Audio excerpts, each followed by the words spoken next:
Hola chicas y chicos, espero que se encuentren muy bien junto a sus familias, que se estén cuidando, que es lo más importante, y también, ¿por qué no?, organizar su día en base a los desafíos y actividades de aprendizaje que el colegio está enviando semana a semana.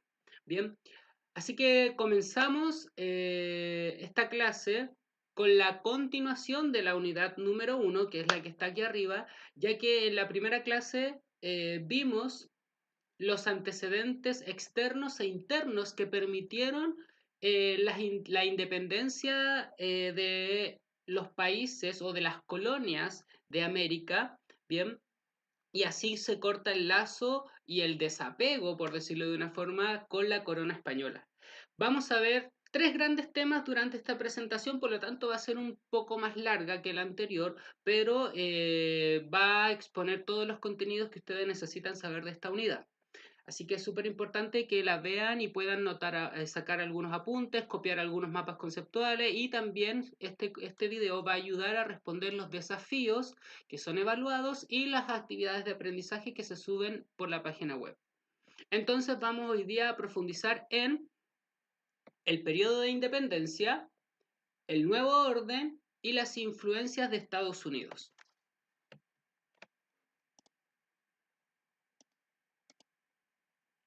El objetivo de aprendizaje es reconocer el proceso de independencia de Chile y comprender las dificultades para organizar la naciente república. En el fondo tenemos que hacernos la idea de que vamos a conocer cómo se conformó Chile, cuáles fueron sus factores, sus acontecimientos, sus ventajas, sus desventajas, los conflictos que hubo, ya que entendamos de que después de que la corona española se independiza, no hay un orden, no hay una estructura, no hay una jerarquía, no hay una organización, no hay un líder, nadie sabe qué hacer, hay un desorden, por lo tanto se comienza a buscar un nuevo orden que va a organizar, ¿cierto?, este estado llamado Chile, ¿bien? Que va a tener algunas ideas de su propia identidad.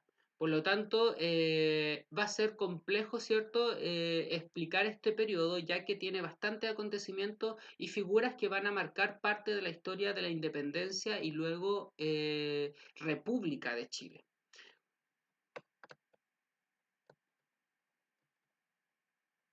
Si recuerdan esta imagen, es del video anterior. Se los traje aquí para que puedan recordar un poco lo que vimos la clase pasada, que hablaba sobre los antecedentes del proceso de emancipación de las colonias en América. Y decíamos que las causas eran externas e internas. Las causas externas eran la Ilustración, independencia de los Estados Unidos y Revolución Francesa. Recordemos que la Ilustración era este movimiento intelectual, político, que promovía un cuestionamiento a la corona española y sobre todo a las coronas de Europa y sobre todo al poder absolutista que tenían los reyes y que el poder tenía que ser dividido o que el Estado no tenía que inmiscuirse en la administración económica.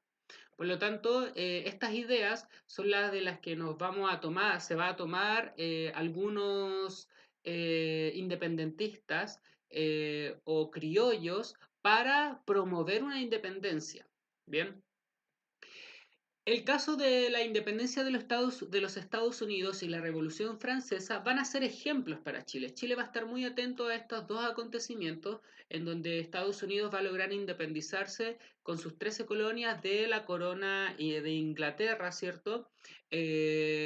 Apareciendo la figura de los hijos de la libertad y todo lo que significa la cultura y proceso histórico de la independencia de Estados Unidos. Y por otro lado, la Revolución Francesa, que va más tarde, al final, traer como consecuencia los derechos cívicos, políticos de los ciudadanos, no de las ciudadanas, pero sí por lo menos había un avance en temas de derechos humanos. Y en el caso, mientras tanto, de lo que estaba ocurriendo al interior de Chile, había una rivalidad entre peninsulares y criollos.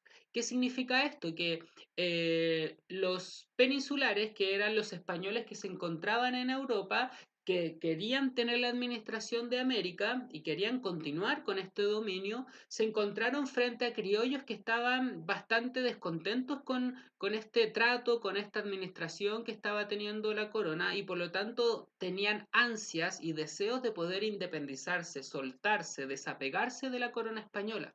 Bien, por lo tanto va a ser un motor muy importante en el proceso de independencia de Chile.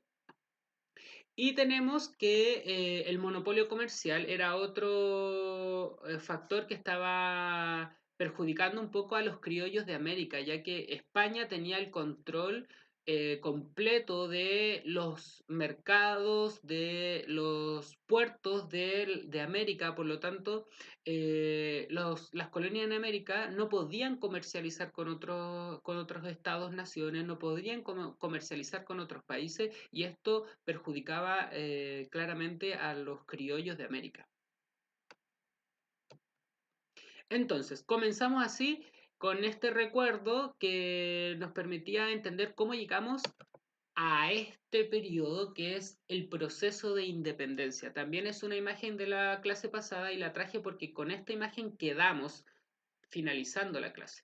Bien, vamos a conocer este periodo que es el inicio de la independencia de Chile. Aquí no hay ni una, Chile no tiene ningún orden todavía. No es república, no es ninguna monarquía, no es nada. Chile es una colonia que tenía una organización colonial que son instituciones que puso España en América. Bien, y que van a empezar a desaparecer durante este periodo que es conocido como la independencia. Bien, y también durante más adelante. Entonces, volvemos a esta imagen y vamos a ir caracterizando paso a paso lo que está en la diapositiva. Me voy a salir para que puedan visualizar mejor lo que va a aparecer. Tenemos en una primera instancia, la Patria Vieja, que comienza en 1810 hasta 1814, bien, con la primera junta de gobierno y finaliza con el desastre de Rancagua. Eso, los datos es para tener una referencia y los acontecimientos igual. No nos vamos a profundizar en las batallas ni desastres, sino que vamos a entender el proceso completo para que entendamos cómo se llega a la creación de Chile después de 1823. Primero, recordemos que la primera junta de gobierno que se lleva a cabo en 1810 en Chile va a ser producto de que el rey de España, Fernando VII, había sido, eh, había sido capturado por Napoleón Bonaparte, por lo tanto, el pueblo comienza a tomar el poder, como lo decía el liberalismo, y es por eso que comienzan a crear estas juntas de gobierno y América imita lo que estaba haciendo España y por lo tanto en varias colonias se crean estas juntas de gobiernos que van a posibilitar las futuras independencias de los países. Las juntas de gobierno tenían dos principios. Uno, que iban a ser leales al rey y dos, iban a ser temporales. Estos dos principios fueron como una pantalla simplemente porque con la creación, con el cierre de la Real Audiencia, como aparece aquí en este primer punto, se están cerrando instituciones que el rey creó, por lo tanto contradice un poco esta lealtad a la cual ellos hablaban, y la creación del Congreso también contradice el principio de que fuera temporal, ya que el Congreso se crea y se queda. Bien, entonces tenemos que todos estos cambios van a generar tensiones, tensiones entre la clase aristocrática de Chile, bien, está dividida entre realistas Y patriotas, cuando hablamos de clase aristocrática, es la clase que tiene recursos, que toma decisiones, que tiene un poco más de educación, lamentablemente. No todos tenían la educación, en este caso los campesinos no tenían accesibilidad, por lo tanto la aristocracia era quienes tomaban las decisiones y que en este caso estaba dividida entre realistas y patriotas. Los realistas, por un lado, tenían una lealtad al rey y los patriotas una lealtad a la patria chilena. Y es así como va a surgir la figura de José Miguel Carrera, bien, quien es un patriota que va a impulsar un proceso revolucionario. Habló directamente de una independencia, ya que al comienzo nadie hablaba de independencia. José Miguel Carrera llevó a cabo 3 golpes de Estado para acelerar el proceso de independencia. Entonces va a ser un motor en este proceso la figura de José Miguel Carrera. También se va a crear La Aurora de Chile, que es un periódico que va a promover ideales patriotas o ideales de la independencia. Se va a crear en 1813 la Biblioteca Nacional, bien, y en donde van a llegar libros de liberalismo político y también que son libros que estaban prohibidos por la corona. Bien, así que se van a promover en la Biblioteca Nacional libros que antes estaban prohibidos. Y también la creación de los primeros símbolos patrios. Bien, se crean estos símbolos patrios como una incipiente identidad nacional chilena. Tenemos que luego en 1814 comienza la Reconquista y este periodo se abre con el desastre de Rancagua, que va a ser un enfrentamiento entre realistas y patriotas por estas constantes tensiones. Este desastre de Rancagua lo van a ganar los realistas. Bien, por lo tanto, el rey, los leales al rey van a imponer su orden y de paso también en 1814 regresa el rey de España. Por lo tanto, se habla de una restauración monárquica. La liberación del rey, al darse cuenta que las juntas de gobierno deciden volver, al darse cuenta que habían juntas de gobierno, el rey cuando vuelve decide eliminarlas todas, ¿bien? Y va a eliminar y a reprimir a todas las figuras o personas que hablaban de independencia o eran patriotas. Bien, hablábamos de una cruel represión. Incluso algunos le llaman un catalizador del sentimiento de independencia. Cualquiera persona que se organizara, hablara, promoviera ideas de independencia iba a ser desaparecida. Y algunas personas, para no caer en las manos de la corona, bien, van a exiliarse a Argentina o también se van a exiliar a la isla de Juan Fernández. En el caso de José Miguel Carrera, se va a ir a Argentina para volver y organizar la independencia. Y aquí tenemos, ¿cierto?, los escudos de la época, que era la corona española y esta bandera de transición. Luego, nuevamente, los patriotas no se van a quedar tranquilos y van a buscar nuevamente la oportunidad de independencia y van a ganar en la batalla de Chacabuco a los realistas. Y va a ser relevante la figura de esta persona que está aquí, que es Bernardo Higgins, quien tendrá la tarea de consolidar la independencia. La aristocracia chilena le entrega el poder a Bernardo Higgins para terminar con la administración colonial, eliminar todas las instituciones de la corona española y organizar el nuevo Chile. Pero ¿qué va a ocurrir? Que va a ser un militar autoritario que va a tomar el cargo de director supremo, que no es un presidente ni es un rey, es una figura de transición. Por lo tanto, ¿qué va a ocurrir? Que va a tener bastantes problemas, sobre todo con la iglesia por crear un cementerio disidente, tuvo conflicto con la aristocracia por eliminar los títulos de nobleza, que eran distinciones a familias de origen noble, comenzó a correr el rumor, por lo tanto, que este era un O'Higgins dictador. Es así como la aristocracia no le gustaba muchas las iniciativas e incluso no le gustó que en algunos párrafos constitucionales se decía que podía ser reelegido. Y esto va a ser motivo para que la aristocracia le pida la renuncia a Bernardo Higgins y él decide abdicar, decide renunciar y se va a ir exiliado en 1823 al Perú y nunca más va a volver. Más abajo tenemos la bandera actual de Chile, bien que se crea en 1817 y el escudo de ese tiempo de 1819. El escudo nacional se va a crear más tarde.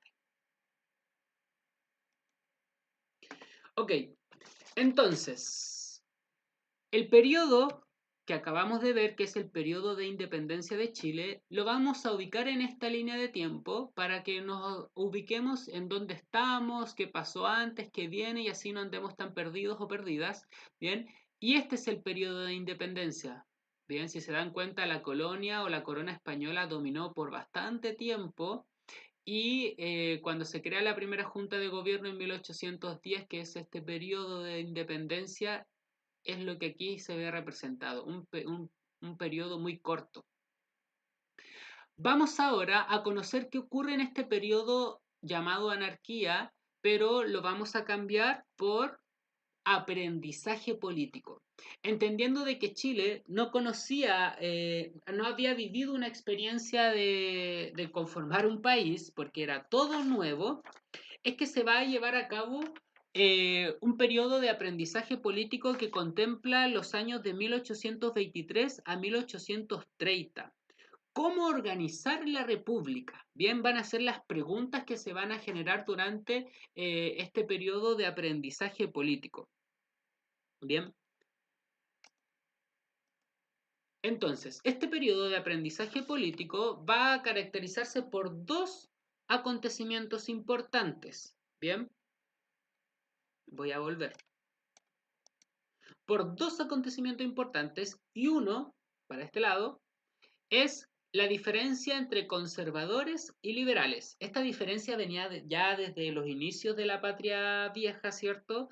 Y continuaron y van a continuar. Así que para que no olviden ese punto.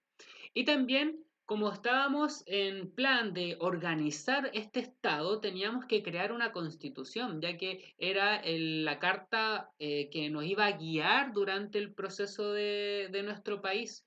Bien, es como cuando uno entra a un colegio, hay normas, ¿cierto? Y por lo tanto, cuando se crea un colegio, tenemos que crear estas normas. Es así como se le va a llamar también por eso a aprendizaje político, ya que nadie había vivido la experiencia de crear un país y es por eso que las primeras constituciones o los ensayos constitucionales de esta época van a ser importantes porque se van a como determinar una especie de ensayo y error. Vamos, ya, hagamos esto, no nos funcionó, no se aplica muy bien, por lo tanto, hagamos otra. Y así sucesivamente una práctica de ensayo y error con el tema de las constituciones. Avanzamos. Entonces, profundizamos ahora punto por punto. Tenemos que, hablábamos de una diferencia entre conservadores y liberales. Bien, estas eran las tendencias de la época. Las tendencias políticas nos referimos a los bloques políticos de ese tiempo porque no habían partidos, sino que habían tendencias, quizás algunas relaciones o similitudes en la forma de pensar de un grupo de personas, pero no habían como tal partidos políticos.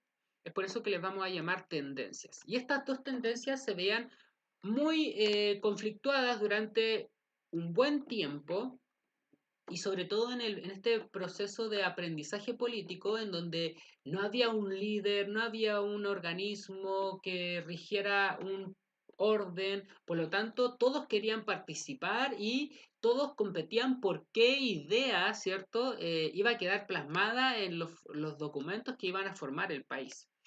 Vamos a conocer un poco qué significa cada tendencia para que puedan comprender qué ocurre más adelante. ¿Bien?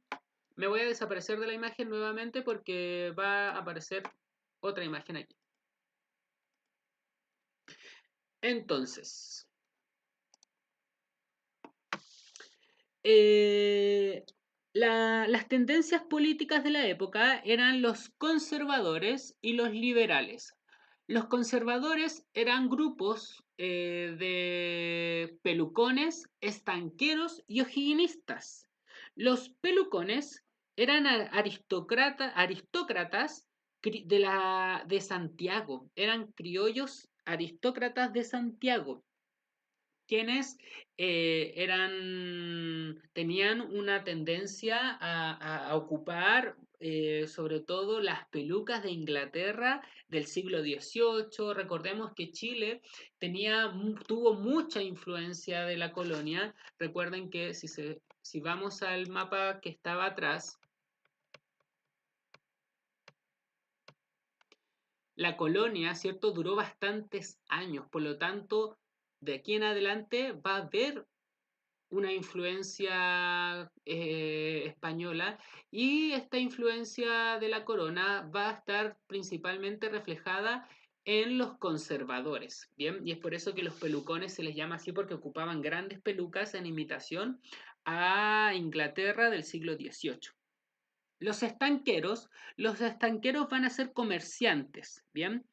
Los o'higginistas van a ser quienes van a continuar con la lucha o las ideas que tenía O'Higgins, ¿bien? Estas ideas autoritarias. Pero todos estos grupos tenían ideales en conjunto o que compartían, como por ejemplo ideales católicos, el poder ejecutivo concentrado y el autoritarismo. Bien, hablábamos que estos principios igual se parecen mucho a lo de a una monarquía, que era católica, todo estaba centrado en el rey, en este caso en el presidente, y el presidente dictaba instrucciones y leyes.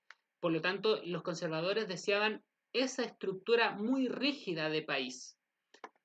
Mientras que por otro lado, los liberales, quienes eran hijos de los independentistas de la patria vieja, bien, son una nueva generación. Los liberales estaba compuesto por pipiolos y federalistas. Por un lado, los pipiolos eran mucho más jóvenes que los pelucones conservadores, estaban de acuerdo con el punto de vista de un liberalismo económico y era un grupo de aristócratas, como decíamos, de una nueva generación. Por lo tanto, tenían ideas más liberales con respecto a los conservadores. Y los pipiolos y federalistas tenían puestas en común. Vamos a definir primero los federalistas. Su nombre proviene de la idea que promueve organizar el país en estados federales como Estados Unidos. Bien, copian un poco esta idea. ¿Y qué habla la idea de los federalistas? Que potencian la descentralización del poder. A diferencia de los conservadores, los federalistas buscaban administrar el poder de una forma más equitativa y descentralizada, o sea que algunas regiones pudieran tener también en autonomía. Y vamos a encontrar aquí abajo que estos dos grupos liberales tenían ideales en conjunto como el liberalismo económico en donde el Estado no debía participar, libertad política y civil, es decir, había una idea de que todos pudieran votar y sobre todo tener una república mucho más democrática y participativa. Bien, avanzamos.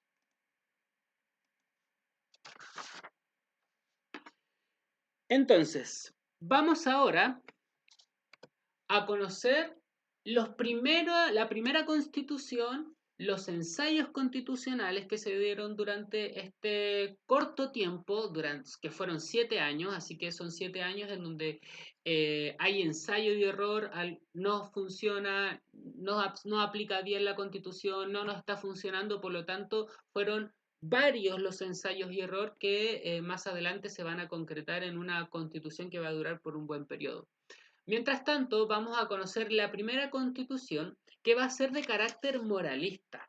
Bien, recordemos que los conservadores van a crear la Constitución de 1823, ¿bien? Y esta Constitución tiene algunos principios, que son los que están aquí, que es proponer la idea del director supremo, el catolicismo como religión oficial y regular la vida privada, regular la vida privada. Vamos a ir explicando uno por uno. La figura del director supremo es una figura de transición entre el rey y el presidente. Bien, recordemos eso. La religión oficial iba a ser la católica, ya que es una herencia de la colonia. Bien, que es lo que decíamos anteriormente. También iba a surgir un poder legislativo en la constitución moralista, lo cual iba a ser bien importante. Y el punto que dice regular la vida privada se refiere a que por algo tiene el nombre de moralista. Bien, es moralista porque regulaba la vida privada. El Estado se iba a encargar que todas las personas de este país tuvieran una conducta intachable y esto iba a ser muy difícil controlar y por lo tanto va a ser una de las críticas que se le hace a esta constitución moralista ya que tenía demasiadas leyes que regulaban el orden. Bien, tenemos los ensayos constitucionales. Bien, los ensayos constitucionales son leyes de los grupos liberales federales. Bien, para que por eso le puse este color, ya que el rojo anteriormente se relacionaba con los conservadores y el naranja o amarillo, como lo puedan ver, se refiere a los liberales. Por lo tanto, los ensayos constitucionales de 1826 tienen tendencia federal y sus principios eran la de 8 provincias, asamblea provincial y la figura del presidente. Vamos a ir explicando punto a punto. Estos ensayos constitucionales no llegaron nunca a ser una constitución, pero las leyes que se legislaron en el Congreso tenían una tendencia a un Estado federal. Por lo tanto, estas ideas de los ensayos constitucionales federales no le va a caer en gracia a los moralistas o a los aristócratas conservadores. ¿Por qué? Porque si se fijan, tiene principio de 8 provincias, o sea, estaba promoviendo una descentralización del poder. Al dividir a Chile en 8 provincias, cada una iba a tener a un representante para llegar a acuerdos de cómo organizar el país. Bien, y estos se iban a encontrar en la Asamblea Provincial. Y también surge con una idea muy novedosa que es la figura del presidente. Bien, y esto va en línea del liberalismo político. Entonces, ¿qué va a ocurrir o qué debilidad va a tener estos ensayos constitucionales que se deciden no continuar? Que no consideró las características propias de cada provincia, falta de recursos, hubo rivalidad entre provincias por la división, por lo tanto se generaron conflictos, los moralistas se aprovecharon de esto y por lo tanto generaron una crisis para no continuar con estos ensayos constitucionales que nunca fueron promulgados en una constitución. Luego tenemos la Constitución Liberal de 1828. Muchos abogados e historiadores consideran que esta es una de las constituciones más liberales de la historia. Si se fijan, los principios de esta constitución de 1828 habla de un sufragio universal. Bien, ahora vamos a explicar más adelante cómo es este sufragio universal. No es tan universal, pero sí brindaba más opciones a otras personas. Eh, el otro punto es que habla de una tolerancia religiosa. Se establece la religión católica como oficial, pero también hay una tolerancia con otros credos, y eso iba a ser bastante bueno, ya que los moralistas imponían el catolicismo como como religión oficial, mientras que los liberales daban la oportunidad de practicar otros credos que pudieran vivir en una armonía. Y tenemos por último el equilibrio de los poderes del Estado. ¿Qué proponía la Constitución liberal? Que el poder ejecutivo y el legislativo se pudieran controlar. Bien.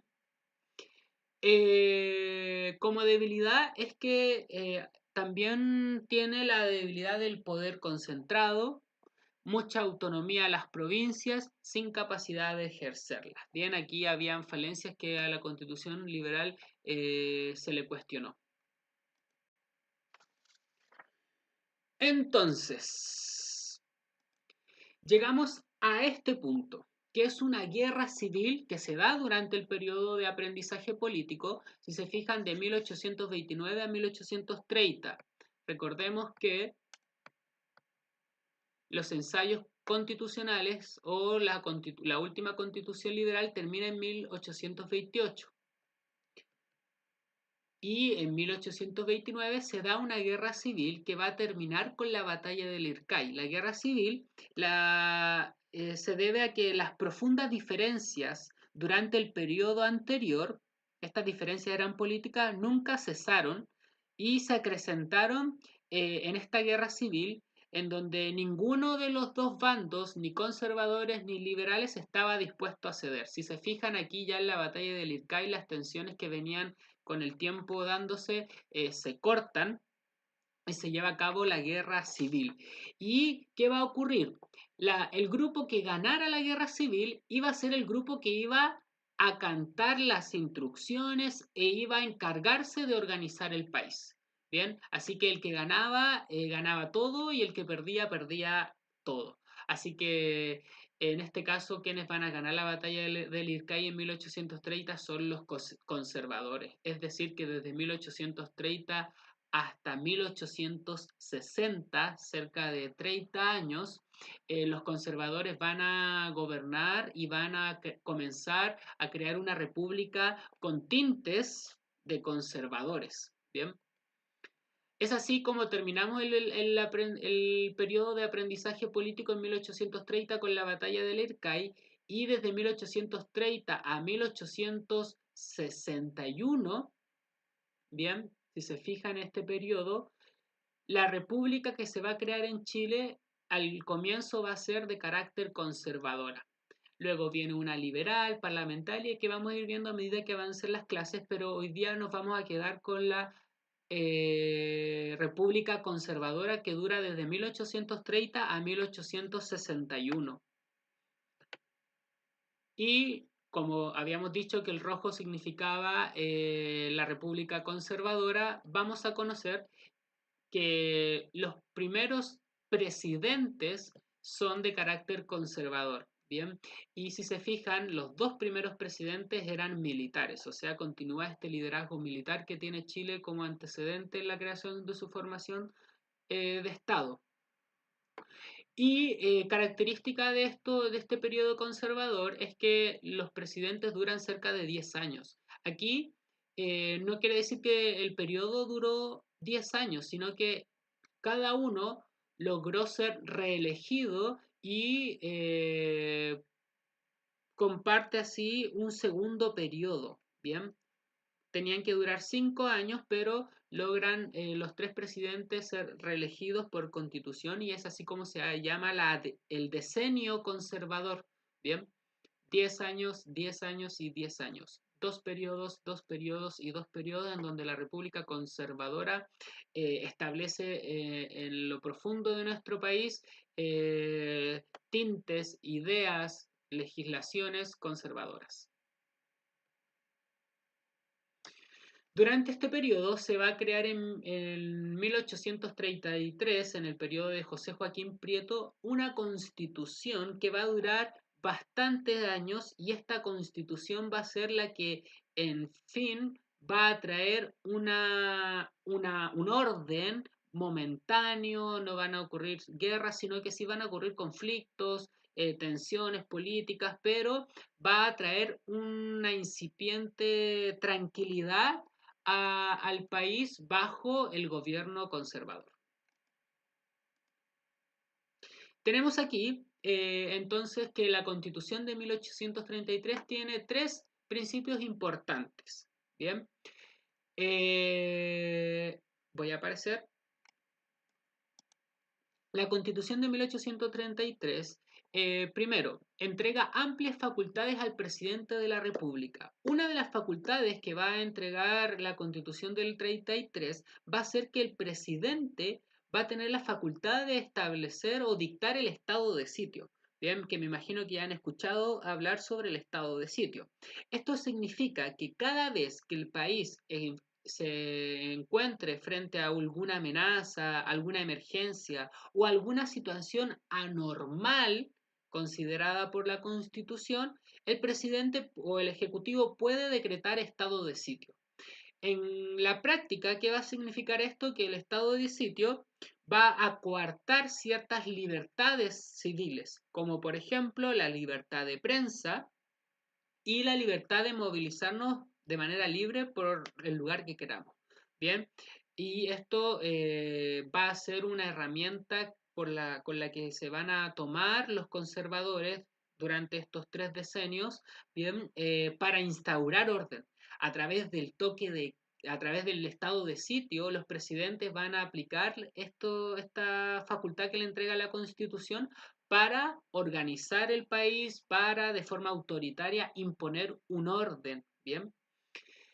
Se establece una religión oficial que va a ser la católica, apostólica y romana, con exclusión del ejercicio público de cualquier otro credo. Es decir, la religión católica, apostólica, romana era la oficial y si tú eres de otra religión lo podrías practicar, pero en lo privado, no en lo público. Estaba prohibido hacerlo en lo público.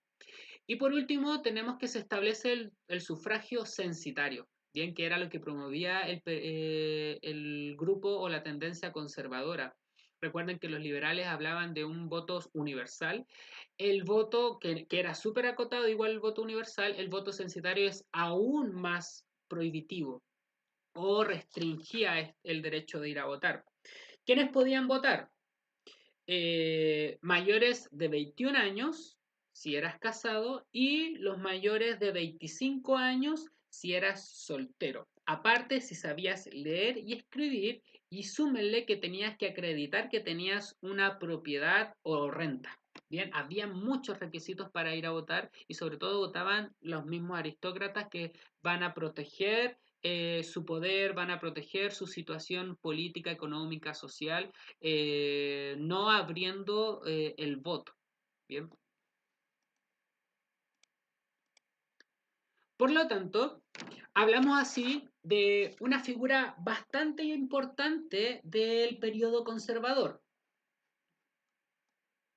que va a ser la figura de Diego Portales. La figura de Diego Portales es clave en la conformación sobre todo de la Constitución de 1833. Bien, Diego Portales tiene tres grandes características, bien, que va a imponer en esta Constitución del 83. Él va a participar de una forma muy lejana, pero igual va a poner ahí sus ideas, en donde va a hablar de un autoritarismo, bien, por lo tanto, de un conservadurismo y de un elitismo.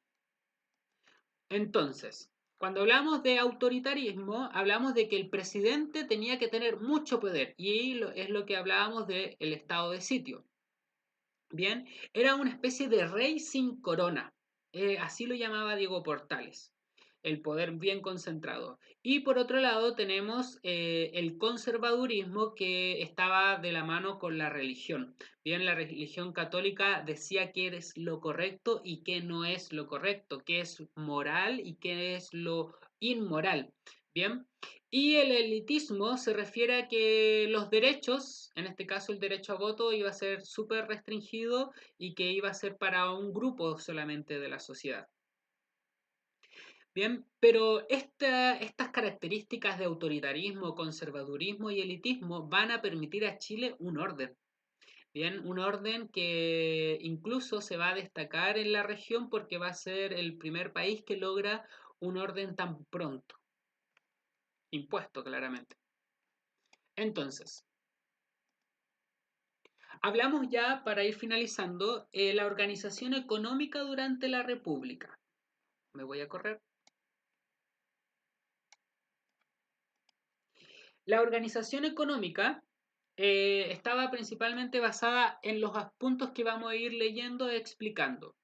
Chile se incorpora a la economía mundial. Recordemos que el monopolio comercial de la colonia le impedía a Chile comercializar con otros países y esto va a permitir que ahora se pudiera presentar al mundo con sus materias primas en este caso. Creación del catastro. Se va a crear un impuesto para que el Estado genere ingresos, ¿bien? Sobre todo en la actividad agrícola, ya que era lo que Chile estaba generando bastantes recursos y lo estaba exportando, y esto al exportarlo permitía cobrar impuestos, que va a ser la forma con la que Chile o el Estado de Chile va a lograr una economía. La creación de la primera línea de vapores del Pacífico Callao-Valparaíso. Bien, eh, van a haber barcos que van a ir desde el Callao en Perú y Valparaíso en Chile, son los dos puertos más importantes de Sudamérica. Se va a generar un intercambio comercial ahí recíproco. Y la instalación de comerciantes extranjeros. Se va a invitar constantemente a extranjeros, a ingleses sobre todo, para que pudieran invertir en Chile. El descubrimiento y explotación del mineral en Chañarcillo. Se explota el mineral ya que va a cobrar un impuesto a la hora de exportarlo. Por lo tanto, el método del impuesto por parte del Estado era la forma de generar recursos. Bien, y estos impuestos también que se cobraban de la explotación del mineral o de los comerciantes extranjeros al llegar a Chile, va a permitir que el Estado pueda avanzar en materia de construir caminos, bien, entre Santiago y Valparaíso, construcción de líneas férreas, etcétera. Por otro lado, hablábamos de un liberalismo económico. Consideramos que aquí el Estado no tiene mucha participación, sino que los privados son los que van a estar a cargo del proceso económico de Chile. Chile se va a endeudar muy temprano con Inglaterra, bien, ¿para qué se endeudó? Para poder independizarse de España. Y la economía exportadora de materias primas se refiere a que Chile, ¿cierto? Como país en vías de desarrollo y en ese caso en vías de un subdesarrollo, va a exportar sus materias primas, el trigo, luego el guano, luego el cobre, y que ha sido la historia de Chile, y por lo tanto, si es que no nos compran, y nos iba a ir mal. Por lo tanto, esa dependencia de los países más desarrollados permitía que se diera una inestabilidad económica. Inestabilidad económica. Cuando hablamos de la doctrina Monroe nos referimos a las influencias de Estados Unidos. Bien, recordemos que cuando Estados Unidos, voy a aparecer, recordemos que cuando Estados Unidos se independiza, todos los otros países de América comienzan a imitar el ejemplo que hizo Estados Unidos, pero al ocurrir que el presidente Monroe genera dichos como el que sale en la diapo, América para los americanos, iba a ser mucha bulla, ya que si se dan cuenta en la imagen, tenemos a Monroe, que era el presidente, que está en el hemisferio norte, mirando su país, y su gorro va a significar o simbolizar una influencia, pero más que una influencia, una forma estratégica de afianzarse a los países que se estaban formando en América. Por lo tanto, Estados Unidos, cuando se independiza, va a mirar muy de cerca el proceso del colonialismo europeo. Es decir, va a estar constantemente mirando cómo los países de América se van independizando, perdón, de la corona española, y si es que la corona española quería volver a colonizar. Por lo tanto, Estados Unidos dice, prefiero yo hacerme cargo de esto y trata de ayudar económicamente a algunos países y estos países sin pedirle dinero, Estados Unidos comienza a ayudarlos, pero en el fondo había como un plan para poder asociarse a estos países y influenciarnos de alguna u otra manera durante toda la historia. Entonces, pero ¿quién no estuvo ajeno a esto? Va a ser Diego Portales, ¿bien? Y lo tenemos en esta cita que dice, ¿por qué ese afán de Estados Unidos en acreditar ministros, delegados y en reconocer la independencia de América sin molestar a ellos en nada? Yo creo que todo esto obedece a un plan combinado de antemano. Y ese sería así: hacer la conquista de América no por las armas, sino por la influencia en toda esfera. Eso sucederá. Tal vez hoy no, pero mañana sí. Bien, y fue lo que un poco ocurrió, ¿cierto? Si nos damos cuenta, la historia de los países en América ha sido por las influencias muchas veces secretas, otras veces de manera presencial, de diferentes formas. La influencia de Estados Unidos ha estado presente en la historia de América Latina. Entonces, comenzamos a finalizar y es una clase larga, lo sé, créanme que yo también me cansé, pero tenemos que seguir avanzando, véanla las veces que puedan, vuelvan, copien información de la diapo en su cuaderno y hagan los desafíos con este video para que puedan así tener buenos resultados en los desafíos y las guías de aprendizaje. Espero que se encuentren bien, les dejo aquí los correos y páginas para que podamos comunicarnos y estaré muy atento a sus preguntas, dudas y responderles de manera rápida. Así que cuídense, que estén bien junto a sus familias y nos vemos en una próxima clase. Chao.